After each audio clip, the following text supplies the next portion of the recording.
आज आपण अशा मुद्द्यावर बोलणार आहोत जो विषय महाराष्ट्रातल्या एका भागासाठी अत्यंत महत्त्वाचा विषय राहिलाय आणि तो विषय म्हणजे बीड रेल्वेचा। स्वातंत्र्याची 75 वर्ष उलटून गेल्यानंतर 2025 साल उजाडलंय बीड जिल्ह्यामध्ये रेल्वे येण्यासाठी। बीडच्या कित्येक पिढ्यांनी इथे रेल्वेची वाट पाहिली। राज्यात क्वचितच असा मुद्दा असेल ज्यासाठी इतकी आंदोलनं करण्यात आली। त्यापैकी एक म्हणजे बीड रेल्वेचा, ज्यासाठी अनेक आंदोलनं झाली, दीर्घकालीन संघर्ष झाला। या संघर्षातील 300 लोकांवर आजपर्यंत गुन्हे दाखल करण्यात आलेत। आज अखेर त्यांच्या या लढ्याला यश आलं असं म्हणता येईल। पण बीड रेल्वेचा हा प्रवास अतिशय खडतर राहिलेला असून आज ही रेल्वे ट्रॅकवर आली आहे असं म्हणता येईल। चला तर आजच्या व्हिडिओमध्ये बीड रेल्वेच्या या प्रवासाबद्दल, संघर्षाबद्दल संपूर्ण माहिती जाणून घेऊया।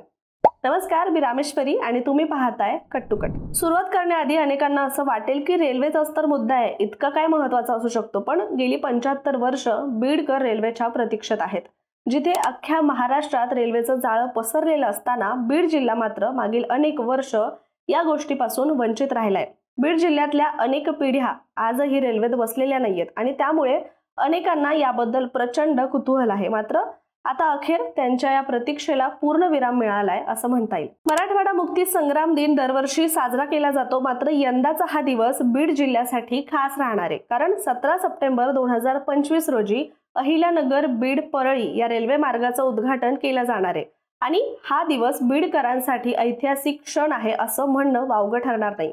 पंतप्रधान नरेंद्र मोदी ह्या रेल्वे मार्गाचं ऑनलाईन शुभारंभ करणार आहेत, तर उपमुख्यमंत्री आणि बीड जिल्ह्याचे पालकमंत्री अजित पवार, पंकजा मुंडे, माजी मंत्री धनंजय मुंडे आणि खासदार बजरंग सोनवणे हे या रेल्वेला हिरवा झेंडा दाखवणार आहेत। मागील 2 वर्षात बीड अहिल्यानगर परळी हा प्रकल्प वेगाने पूर्ण करण्यात आला। शिवाय बीड शहरातील पालवण चौकात उभारलेलं भव्य रेल्वे स्थानक आता प्रवाशांच्या सेवेसाठी सज्ज झालंय।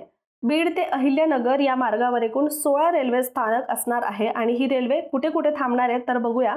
बीड, राजुरी, रायमोह, विगनवाडी, घाटनांदूर, अंमळनेर, बावी, किन्ही, आष्टी, कडा, धानोरा, सोलापूरवाडी, लोणी, नारायणदोह व अहिल्यानगर ही डेमू रेल्वे 168 किलोमीटरचा प्रवास अंदाजे 5 तास आणि 30 मिनिटात पूर्ण करेल। कमी खर्चात आणि सुरक्षित प्रवासाचा नवा पर्याय उपलब्ध झाल्यामुळे बीडकरांमध्ये उत्साहाचं वातावरण पाहायला मिळते आणि याचं भाडं सुद्धा सगळ्यांच्या खिशाला परवडेल असंच ठेवण्यात आलंय, ज्याची किंमत फक्त 40 रुपये इतकी असेल। चला आता या संघर्षमय प्रवासावर सुद्धा एकदा नजर टाकूया।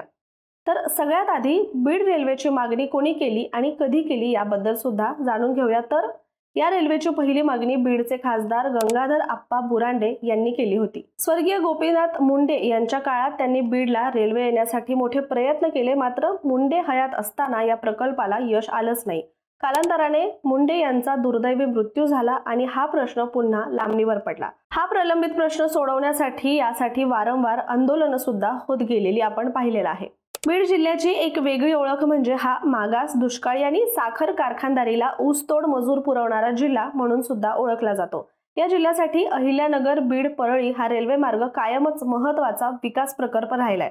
या रेल्वे मार्गाची मागणी खूप जुनी होती, मात्र या प्रकल्पाला खरी मंजुरी देण्यात आली ती 1995 साली। 261 किलोमीटरच्या या रेल्वे मार्गाला सुरुवातीला मंजुरी मिळाली। त्या काळी याचा खर्च फक्त 353 कोटी रुपये अपेक्षित होता, परंतु या प्रकल्पासाठी सुरुवातीला कधीच वेळेवर आणि पुरेसा निधी मिळालाच नाही।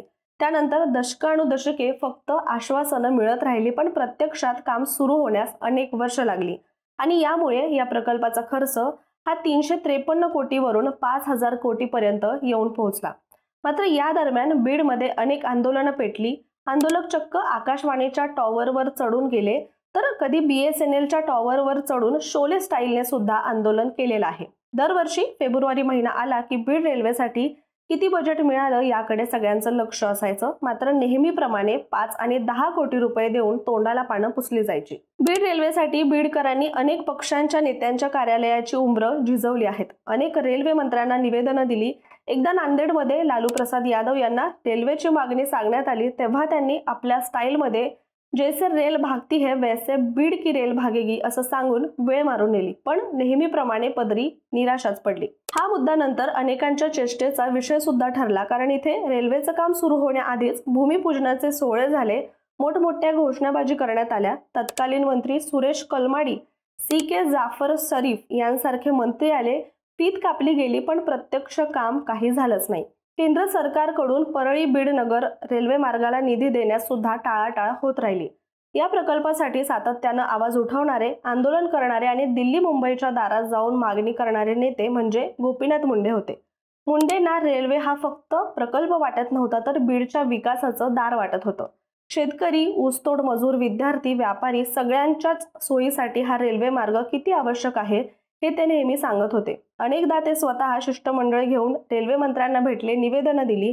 बीडकरांचं स्वप्न पूर्ण करण्यासाठी त्यांनी कायमच झटपट केली आहे आणि गोपीनाथ मुंडे यांचं बीड रेल्वे हे स्वप्न आहे असं त्यांचे जिवलग मित्र दिवंगत विलासराव देशमुखांना कळल्यावर त्यांनी देखील मदतीचा हात पुढे केला होता आणि शेजार धर्म निभावत या रेल्वे कामाचा अर्धा वाटा उचलण्यास त्यांनी मंजुरी दिली होती। मात्र तरी देखील फारसे पैसे या प्रकल्पासाठी मिळालेच नाहीत। अनेक नेत्यांनी नेहमीच आपल्या स्वार्थासाठी या मुद्द्यावरून राजकारण केलं होतं, पण केंद्रात 2014 साली नरेंद्र मोदी सत्तेत आले आणि त्यांनी याकडे लक्ष द्यायला सुरुवात केली आणि मग मुख्यमंत्री देवेंद्र फडणवीस यांनी राज्य मंत्रिमंडळाच्या बैठकीत 1413 कोटी या नगर बीड परळी रेल्वेसाठी निम्मा वाटा म्हणून देण्याचा निर्णय घेतला। त्यानंतर दिवंगत गोपीनाथ मुंडे यांच्या पहिल्या स्मृती दिनाच्या पूर्वसंध्येला हा निर्णय घेऊन राज्य सरकारने एक प्रकारे मुंडे यांच्या स्मृतीला अभिवादन केलं होतं। सुरेश प्रभू रेल्वे मंत्री असताना त्यांनी परळी इथे येऊन या रेल्वे मार्गाला गती दिली। सुरुवातीला 350 कोटी रुपयांचा असलेला हा प्रकल्प वर्षानुवर्ष निधी न मिळाल्यानं आता तब्बल 5000 कोटींपर्यंत पोहोचला होता। बीडच्या पुढे वडवणीपर्यंत 40 किलोमीटर रूळ टाकण्याचं काम पूर्ण झालं। त्यानंतर टप्प्याटप्प्याने रेल्वेची चाचणी सुरू झाली। मार्च 2017 मध्ये अहिल्यानगर ते नारायणडोह या 12 किलोमीटरवर पहिल्यांदा इंजिन धावलं। फेब्रुवारी 2019 मध्ये नारायणडोह ते सोलापूरवाडी या 24 किलोमीटरवर 10 डब्यांची रेल्वे चाचणी झाली। डिसेंबर 2021 मध्ये सोलापूरवाडी ते आष्टी या 30 किलोमीटर मार्गावर 12 डब्यांची रेल्वे धावली। पुढे फेब्रुवारी 2024 मध्ये पंतप्रधान मोदी यांच्या उपस्थितीत आष्टी ते अंमळनेर मार्ग सुरू झाला आणि त्यानंतर ऑगस्ट 2024 मध्ये अंमळनेर ते विगणवाडी रेल्वे चाचणी यशस्वी झाली। पुढच्या टप्प्यात विगणवाडी ते बीड या मार्गावर रूळ अंथरणं पूर्ण झालं आणि फेब्रुवारीत हायस्पीड चाचणी घेण्यात आली। रेल्वेनं ताशी 130 किमी वेगानं बीड गाठलं आणि ही चाचणी यशस्वी झाली आणि आता या मार्गाचं काम पूर्ण झालं असून बीड अहिल्यानगर 168 किलोमीटरचा टप्पा नियमितपणे सुरू होणार आहे। त्यामुळे 1995 ते 2025 तब्बल 30 वर्षांचा हा संघर्ष बीडकरांसाठी खडतर ठरला आहे आणि अखेर हजारो बीडवासियांचं, दिवंगत गोपीनाथ मुंडे यांचं अनेक पिढ्यांचं स्वप्न पूर्ण होत असून बीडकर 17 सप्टेंबरला ऐतिहासिक क्षणाचे साक्षीदार होणार आहेत।